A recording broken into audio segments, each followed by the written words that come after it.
নাসিরনগরে ডাকাতের হামলায় 7 সন্তানের জনক নিহত। ব্রাহ্মণবাড়িয়া নাসিরনগর উপজেলা সদরের উড়িয়াল এলাকায় গত বৃহস্পতিবার রাত আনুমানিক 1টার দিকে এই ঘটনা ঘটে। নিহত রোশন আলীর পরিবারের লোকজন জানায়, বৃহস্পতিবার রাতে সংঘবদ্ধ ডাকাতরা তাদের বাড়ির দরজা ভেঙে গড়ে প্রবেশ করে পরিবারের সকলকে রশি দিয়ে বেঁধে ফেলে। গড়ে থাকা গরু সহ নগদ টাকা নিয়ে যায়। পরে রোশন আলী এগুলো না নেওয়ার মিনতি করলে ডাকাতরা তাকে আক্রমণ করে। এতে তিনি গুরুতর আহত হন। প্রথমেই তাকে নাসিরনগর উপজেলা স্বাস্থ্য কমপ্লেক্সে নিয়ে আসলে কর্মরত চিকিৎসক তার অবস্থা গুরুতর হওয়ায় তাকে ঢাকা রেফার করে। গতকাল শুক্রবার রাতে চিকিৎসাধীন অবস্থায় মৃত্যুবরণ করেন তিনি। এমন ঘটনায় এলাকায় নেমে এসেছে শোকের ছায়া। দরটাতে ঢুকছে, দরটা মধ্যে লাথি দিছে, দরটারে বাড়ি দেয়া বাংছে, ভাঙ্গেছে টানেরা টাস টাস আগর ভিতরে আমায় গেছে গা। আমার এসে আমরা বান্ধা লাইছে, আমার স্বামীরা বাঁধছে, আমার ছেলেরা বাঁধছে, বান্ধা আমরা ফালাইতে আসেরা আমার স্বামীরা সহিমাদা ফালাইয়া আর যাতামাত ফারে এই বর্ষ দিয়া আর আমার তোরা করছে এই দরজাটা ভাঙ্গা।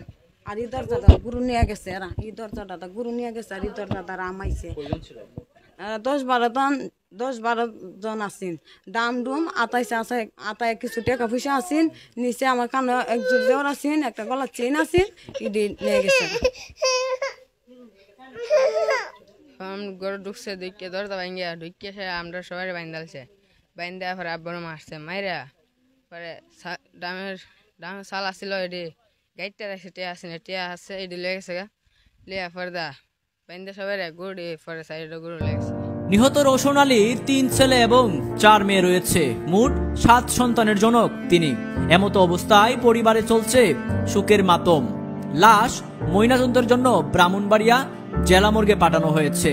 স্থানীয়রা আরো বলছে, এই ঘটনার পর থেকে এলাকায় বিরাজ করছে ভয়ঙ্কর এক আতঙ্ক। কখন কার বাড়িতে ডাকাতের আক্রমণ হয়। এমতো অবস্থায় স্থানীয়রা দাবি করছে পুলিশের টহল আরো বৃদ্ধি করার জন্য। তোফাজ্জল মিয়া, বিএন নিউজ, নাসিরনগর।